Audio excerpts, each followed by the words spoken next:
I think a good place to start. Joe Budden versus Spotify. I don't know how up on the news everyone is. Obviously we got a podcast, and I think it's a good chat to have. I'm saying that I'm sure you probably not. You're not that. I don't know anything about what's going cool, on with Joe Budden and Spotify. Joe Budden, his podcast has been signed to Spotify, so exclusive for like the last 2 years. On like a licensing arrangement in it, so you can't get it anywhere else. It's not an Apple Podcast, SoundCloud, any other like podcasting platforms. Solely Spotify, and they're quite early to the market. At the time he signed, it was him and a comedian called Amy Schumer. Don't know if you know who that is. Yeah. They were the two that kind of got the bag at the time, or got like the situation that made sense. And he sat on his podcast and spoke about like the ups and downs they've kind of had contract-wise, financially, in relation to their deal. And basically come out and said that, long story short, he doesn't know where the podcast will be come the end of the contract, but he'll know where it won't be, which is it won't be on Spotify anymore, because they're disgruntled with what's happening in regards to the offer they've received, how they're dealing with them. What are the other major talking points, friends? Is so basically they were signed exclusively, and like Joe Rogan has been given like, it's rumored $100 million plus deal, multi-year deal. We don't know how many years, but some people estimate between 5 and 10 years. But, so the value was 100 million, but we just don't know how long the term is. Yeah. So obviously, what's going to ring a lot of the headlines is the valuation. Like 100 million. Oh my gosh, that jumps out off the page, bruv. Like that's like generational money in it.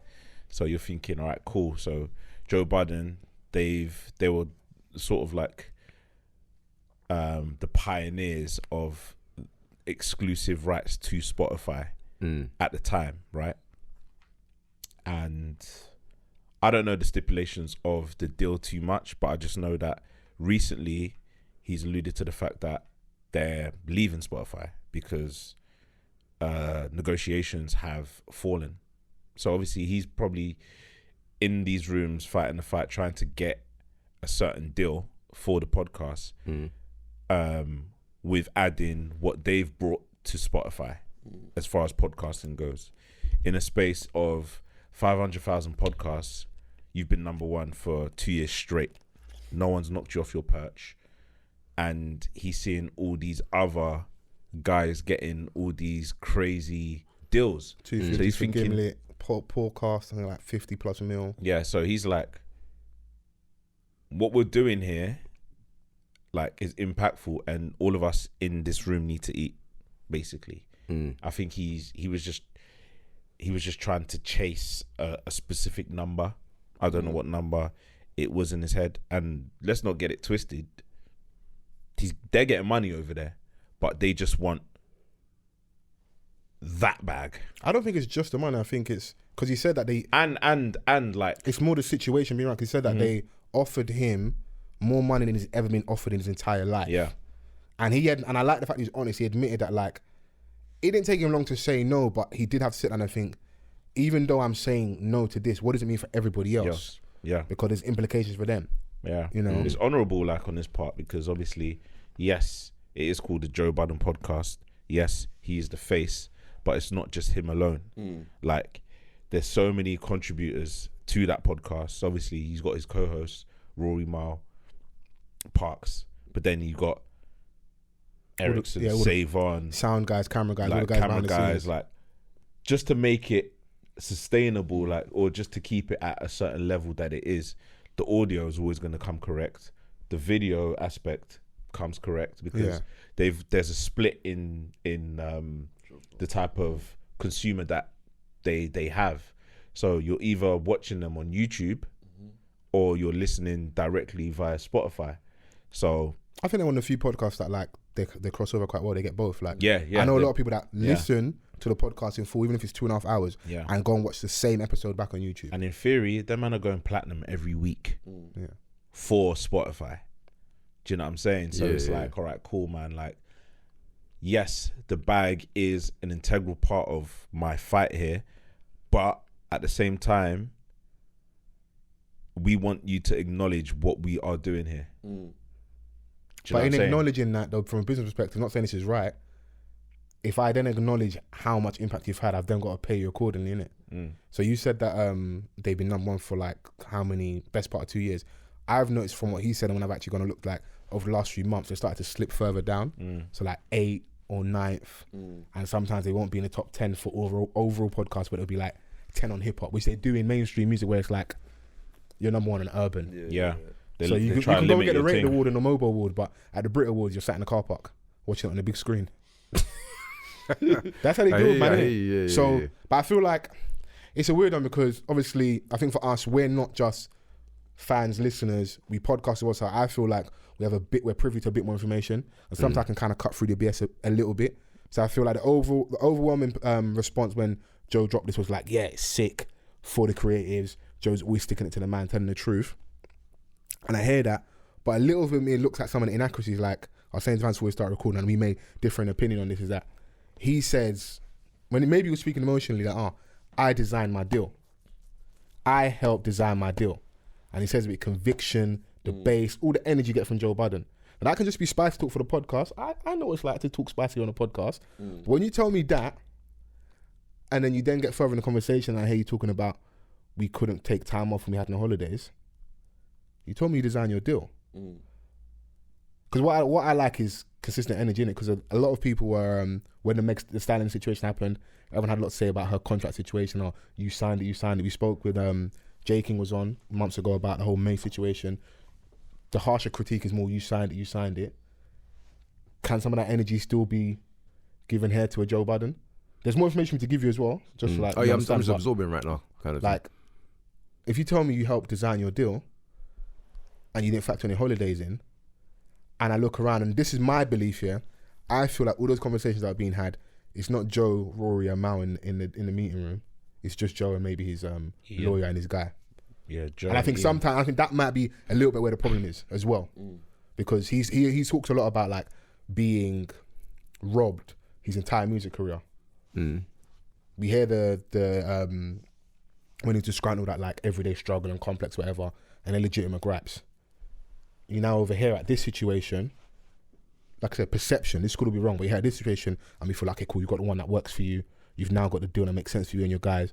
We then get another situation where like, it's not worked out again. No, I've realised, just from what you're saying, he's an innovator and he's a pioneer. But in doing so, it doesn't mean you're going to reap the most benefits from. Do you know what I mean? You're not. I mean, like, at the end of the day, like, I feel like there's going to be someone that screams the loudest. There's always going to be that one person, because they're looking around at the landscape of where this thing is going, especially like from a black creator's perspective. Like, I've got to scream about this. Like, otherwise people are just going to keep getting duped, because it's always going to be the platform that's going to have the upper hand, right? But then there's also going to be that one person that's going to be like, wait, hold on, like, we're bringing crazy like value to this, give us a little bit more. Do you know what I'm saying? Like, and I hear where he is, where like he's not budging from what he believes in, because they can go off and do their independent thing and maybe even blow it out the park. But I don't think so. I think he wants the situation. Oh yeah, I mean, he's obviously holding them to, do you know what I'm saying? And like his methods of shitting on them like every episode possibly could make one of the dons over there fuck up the algorithm. No, I think because for avid Joe Budden podcast listeners, he's been kind of alluding to some issues with Spotify for a little while now. This is something new. Like, for the past month or two. So this isn't new. But that's just, it seems like this bro always has a very loud or abrupt exit, which makes sense in terms of what man does is in podcasting, as in, if his thing's coming to an end, no matter what happens, his interest is still going to be around. No, interest is still going to be around him. Of course, you see what I'm saying? So whatever momentum he has from this situation, if he translates that into an independent, then he is laughing. You see what I'm saying? As opposed to just going out and then it's like, all right, it's ended, and giving the information after, this is why my deal went X, Y, Z. If you scream this is what's going on, and if this goes left, this is what happened. People are still going to be like, so what are you doing now? So everyone that was following him whilst on Spotify, You're right. That's the big talk. what's After out this, of that? the obvious question is, where do we go next? What happens next? Innit? I feel like they will go indie for a little while because they were doing that prior when they were just obviously posting their clips on YouTube and their long podcasts, and obviously it was available on SoundCloud, Apple Podcasts. I don't know if they were available on Spotify at the time. Like obviously, like we are on them, we're on a few different platforms, but They were, but it's just all right, cool. It's just exclusively Spotify. so they're Can't hear us available. anywhere The main else. three platforms for podcasts in a minute: SoundCloud, Apple, and Spotify. Those are the main three in it. So I feel like they'll do that again. They can have the tour, but obviously Corona's messed things up in it. So when I went to look, like the in terms of like revenue, because that's the biggest thing. Outside of that question, the biggest thing for podcasts that are doing well or even just growing is where is the money? So it's, from what I looked at, merch, live shows, signing exclusively to a platform. Those are like the three major ones, isn't it? Adverts. But the problem with that is it can mess up your listener experience, because how many people in this room hate when you're watching a YouTube video and you have an ad every few Skip minutes? ad immediately. Exactly, you know. And he's been someone that's been quite vocal about having no adverts, innit? So you take away that element, you're going over to Spotify and you're bringing 500,000 listeners every week or every episode. He was obviously podcasting twice a week. I think it's for 1 million a week. And you don't want to have ads. So you're losing a revenue stream there. How do we make money off you? I'm not saying this is right, but this is how they think business. How do we make money off you? And you have all these eyes and ears. And I hear where it's coming from, because, bro, we podcasted throughout. But that's sorry to jump in, bro. But it's like, that's actually could make sense. If you're saying there's no ads, all he has to do is get one ad deal, and it will be a very big deal, because if he has none for this whole time, he just have one and be like, this is the one exclusive one. But that bag will be bigger than anything else. You would hope so. It's got to make sense. Like us, we're like, we've had certain situations. I wouldn't take an ad that don't make sense. We're known to get quite lit. So the obvious thing is something drink wise, because that's lifestyle. Like we doing it. It's actually attached to our persona and how we move in it. But if someone came in and, bro, Lingerie. So hey, advertise these teeth real quick. oh yeah, like teeth whitening kits and all that. Like, bro, you lot gonna get these teeth, bro, white or not? Like, 68% white. You're gonna love me either way, bro. And my mama love me. Like, you see what I'm saying? I'm a mama. You know, so it's that when I look and I'm like, so how do they make money? Because obviously, a lot of people still listen to the pod on there for free. So the game is to go over there and try and get these free listeners and make them like premium subscribers, isn't it? Some people did subscribe to Spotify, but I know a lot of people that have like Joe discount codes or stuff you could use, because they just want to have the eyes and ears, because it helps build their value, innit? So they're smart. They got him early and they help with their stock value. So basically, the way I look at it is, they could never have got a Joe Rogan if Joe Budden didn't go over there and help build the house, innit? That is Spotify. Yeah. So that's what's happened. And I feel like even if he doesn't want to admit it, that has got to him. And it can be right that it's got to him, because like if you give my man 100 mil, but I've been doing these numbers, or you give these other companies like Gimlet, Podcast, whatever, and they don't have anybody in their network that does the numbers I do, you value them at this. What's my true value? But then that's something that I mean, he's right in maybe feeling disgruntled about that. But at the same time, when you're building, you're literally paving the way for other people to do better than you. That's literally what you're doing. Do you know what I mean? So when you're looking at someone that's doing, bro, it's the same in music now, bro. It's like if you see an artist now that has maybe the same notoriety as someone 10 years ago, the person now would be making a hell of a lot more, because so much barriers have been broken down and so much information has been given out. So by the time you're ready to do your thing, it's like, all right, cool, I know how to navigate. They've like tested and trialed. It's like, okay, we can get a return from these podcasts. We can get now we can offer, because we know what we're getting. Whereas in the early doors, it's like, this is a test. If this works, it's banging. So the budget ain't going to be as big. It's man's experimenting and seeing how the terrain kind of is set. Do you know what I mean? Yeah. So like, I get it, but then at the same time, if you are leading, you should have the ability, or I would like to have the ability to kind of renegotiate where you're at and what you're doing. Do you know what I mean? Because I'll give you more. They did. So sorry, maybe I didn't give you all this information. They did approach me. I think he said like a year in, or maybe like 8 months in. So like a year plus left on the deal, innit? And they tried to renegotiate at that point, because they realized, right, you lot are bringing in mad numbers, values up. But it would be stupid for me to renegotiate now when like I'm only ascending.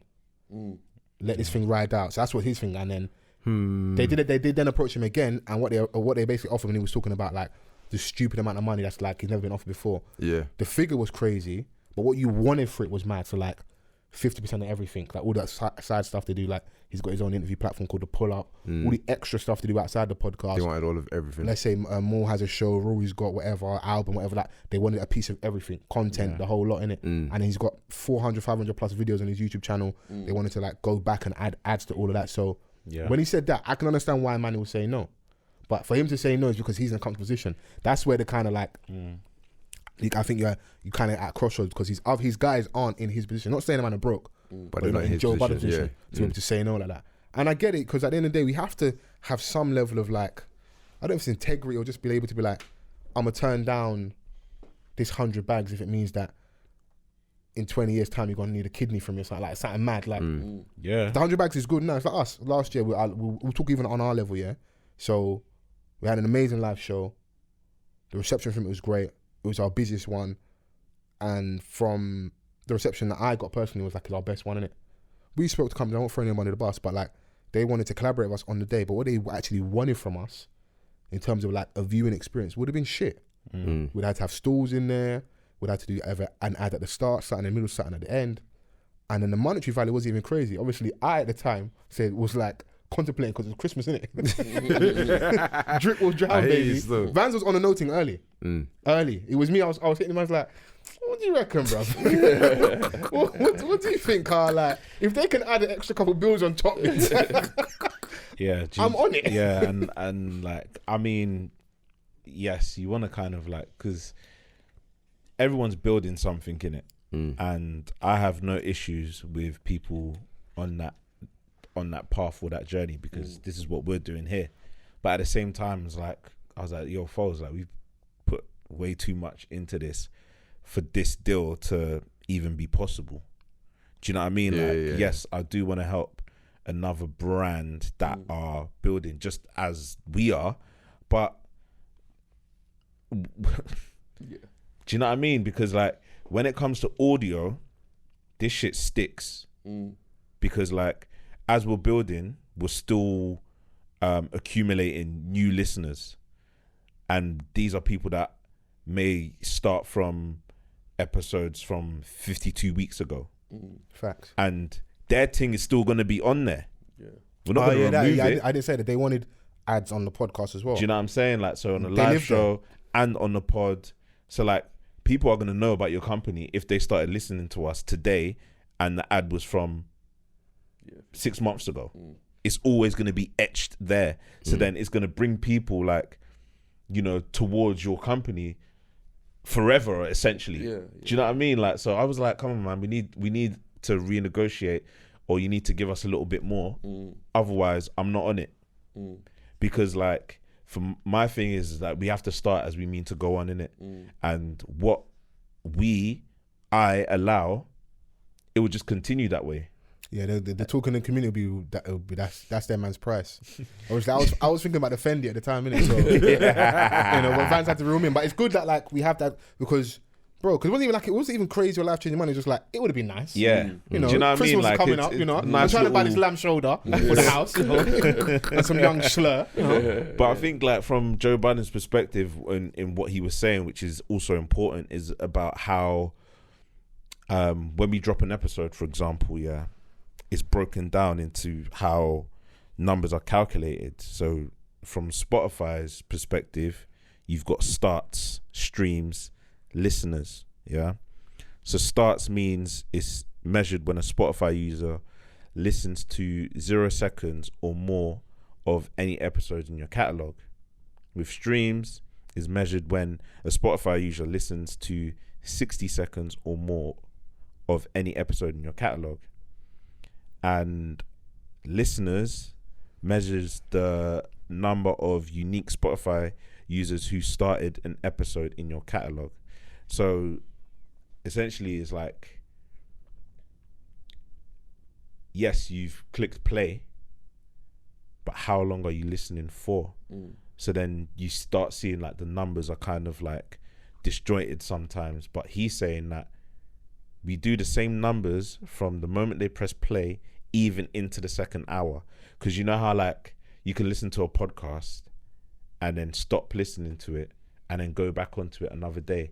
More time, man are listening to the full episode consistently without mad. taking any breaks. So like there's valuation in that, because it's just like, remember when 50 like sold whatever it did on the first week, and then he was like on the second week it done just as good, which is unheard of, because like, yes, there's that big buzz on the first week, but then in the second phase of the release, man are still in, like, he still has the masses engaged. Yeah, the energy's not gone. It's mad to think that like we can keep people engaged for an hour and a half, 2 hours, 2.5 hours, because like music is 2.5, 3.5 minutes.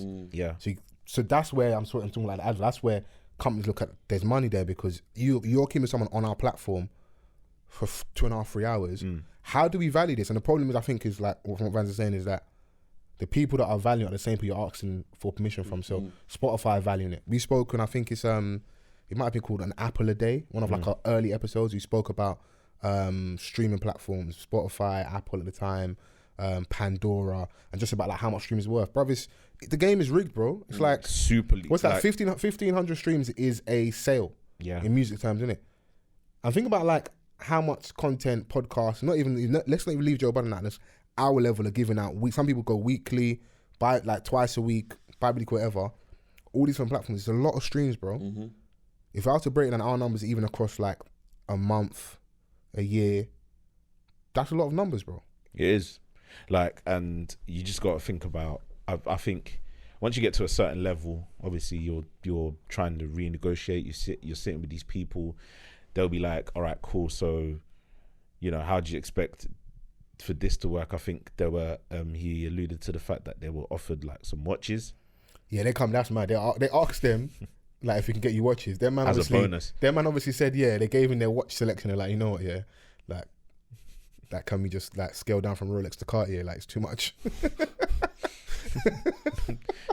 Maybe a G-Shock. Or can we like do the used watch thing? The used watch. Big Spotify, you know. Yeah. Do you know how much like billions like they accumulate from just people's content? Like, it's actually crazy. Yeah, we're in a content game. It's mad when you start looking at what we're doing over here. So shout out to all our listeners. Please use the hashtag with #OffTheCuffPod. You're probably going to see a trend soon. There's a platform out there that kind of enables people to get directly to their most dedicated core listenership, called Patreon. They're having conversations with the community at the minute, you know. It's out there, so I don't mind saying it. That's another avenue, you know. But I just hope that any of us that do make that step and want to give more content are in the right situation. Because that's what it is more than anything, I feel like on any level in life, it's time, innit? We've seen so much stuff happening across this year. Time is invaluable, bro. Like, and if you're going to put a number, and I hope that you're getting paid adequately for your time, innit? So if you're going to go over to like a platform like Patreon and essentially do more work, that it makes sense for you, innit? Because a lot of people speaking on like Joe's business, like, oh, what should they do next? Should they go and have their own website and have their own app and all these things? And I think, yeah, they can maybe make some steps towards that. But at the same time, I feel like because this podcast is so big, it needs to be on the biggest platforms. Do you want to know something funny? Go on. No matter what he does next, everyone else is gonna reap the benefits of whatever he does. Yeah, it's like the old school hip hop guys. I'm sure there's Donnies that were like rapping in 1984 in New York that some of them hate Jay-Z's guts, and not because they actually hate Jay-Z, but Jay-Z's a billionaire of something that they and they're still in the ends. Yeah, that's what's the Jay-Z lyric when he says I'm overcharging niggas for what they did to the Cold Crush. Yeah, and maybe that's part of like I think I was alluding to earlier about what Joe's possibly doing. Maybe that might be holding back a little bit. Not so. Let's say he valued himself at like $1 million, yeah, but he's going out to him for 1.5 because he's been robbed in other places. Like maybe man's trying to get paid back. I'm not saying that's the truth, but maybe that's part of the problem, innit? So it's like obviously at the same time you are asking them, innit? They don't have to give you. That's just the cold hard truth in this thing, innit? Even with us from the conversation we had last Christmas, I know how I felt, I know how Vans felt, but at the same time, we're still having to ask you to go, oh, you know what, we don't like this, we don't like that, we want more money. They're giving me, so they can still say no. It's just the cold truth of this thing, innit? And even the black man that he wanted to go to, Jay-Z was worse than Spotify because Jay-Z wasn't going to give numbers, but he was just truthful. Because Jay said to Joe straight away, we're not going to give you the numbers. Because Joe Budden went to Spotify because they were going to give them all the analytics. which is where the money in the game is, isn't it? Jay weren't going to give that because you're giving the game up, innit? So even if the black man ain't going to give you the numbers, where are you going to go, bro? Yeah, he was just like on a flex of respecting the honesty rather than it being done in The a way runaround, where you know you're packaging it like as something else when it's actually that. Do you know what I'm saying? And I feel like because Joe Budden as a person himself, in his professional career, he's been disgruntled, like from the start.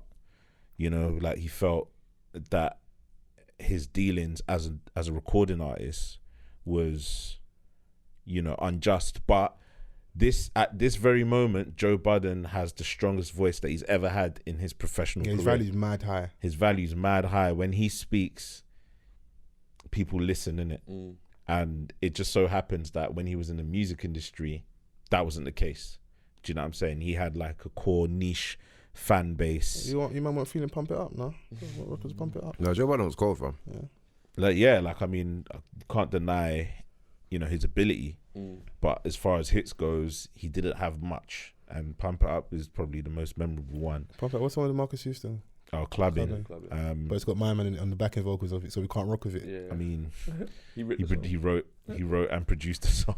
So. Cold verse. I ain't even gonna lie. That Cold nigga's verse. a deviant with some amazing music, bro. You know, I had Joe Budden's first album, funny enough, and he was also on Def Jam Vendetta. If anyone played that, I remember back in that the game day. slow. Yeah, I remember. Stamping man out with the Timbs in it. Trust. Come on, bro. Dead ass B. But yeah, man, I feel like obviously now he's at the point of where he feels like if he speaks, people are going to listen, and he's got a level of influence that he's never had before. So he felt that this was probably the best tactic in how to approach the situation. And I'm happy that he did, because at the end of the day, we're listening to this, we're listening to your content twice a week. Instead of alluding to it all the time, let us know Wagwan. Yeah. Even if it works in his favor or not, I'm happy that he got to share some of the discussions that they were having in the room and how he feels about this entire landscape. But you know, I think they're going to be all right regardless. Yeah. If they were to move to Patreon, for example, they'll like pay a subscription service. But Patreon's obviously gonna have to take their cut as well, so then you have to deal with their ecosystem. That's the thing, isn't it? They're still gonna be up there in terms of how much they'll accumulate from that, because you've got people like Andrew Schultz who's on there. His pod is on there, and what's man averaging like 80 racks a month? Crazy. Just from podding. And that's not even like from getting your all your followers. Thing. Yeah, from your little radio thing. And that's not even like all of your people all your listeners subscribing to it. It's just a handful. You know, so we'll just see how it goes, man. Like, it just goes to show you like that the podcast climate is more lucrative than ever. Yeah, man. I see a lot of chatter online. It made a lot of people like looking at us. What does this mean for the UK podcasters that are signed exclusively to Spotify, or like guys that are trying to figure out deals and stuff? It's like there's combos to be had, bro. Yeah, for sure, man. Because if this is how people perceive stuff, innit? If Joe Budden has one of the biggest podcasts in the world and he's disgruntled over there, what does it mean for everybody else? Oh yeah, don't get it twisted though. Budden's still on them M's. They're giving man that, innit? Like, but his thing is value and worth. Like, if I'm bringing you this and you're like 9 figures up in value and you want to give me that, like, it's not adding up, innit? Yeah, like respect what we're doing, respect our thing. But in that respect, though, you got to remember we're still asking for them, innit? That's where the problem lies, innit? Yeah, I mean, and if you want to be part of the big ecosystem, you're always gonna have to ask permissions. You may deal with someone that's like better than last man, that has a bit more fairness and ain't trying to rob you 80-20, might go 60-40, or you might get the 50-50 you're really working for.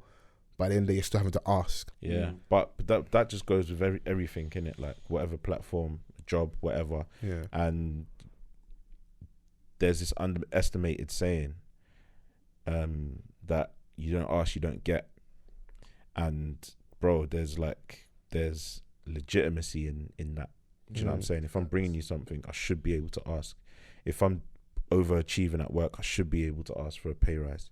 Do you know what I'm saying? So And you don't get what you're worth, you get what you're negotiating it. Yeah, 100%. See that. So We'll just reel off all the cliche sayings and that. You get Bottom me? line is just ask all the time and just try a thing. Yeah.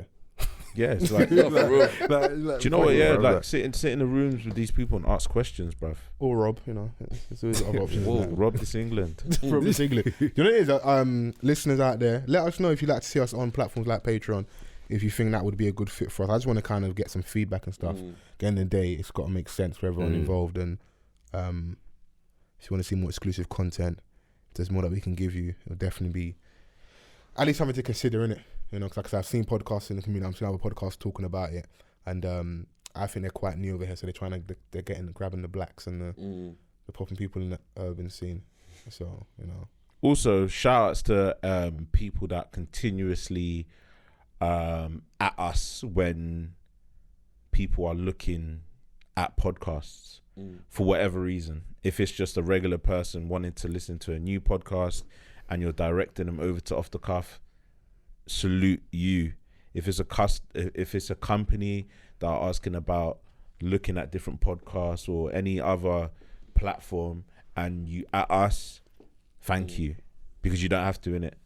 So Big facts. I love seeing people Big facts directing us to places that they think that we should be in, even if it's just like for the basic reason that they want that person to share the same experience that they have when listening to us. Amazing. Do you know what I mean? Like, so yeah, that was just a little personal shout out. I see y'all. I be seeing y'all. Hey.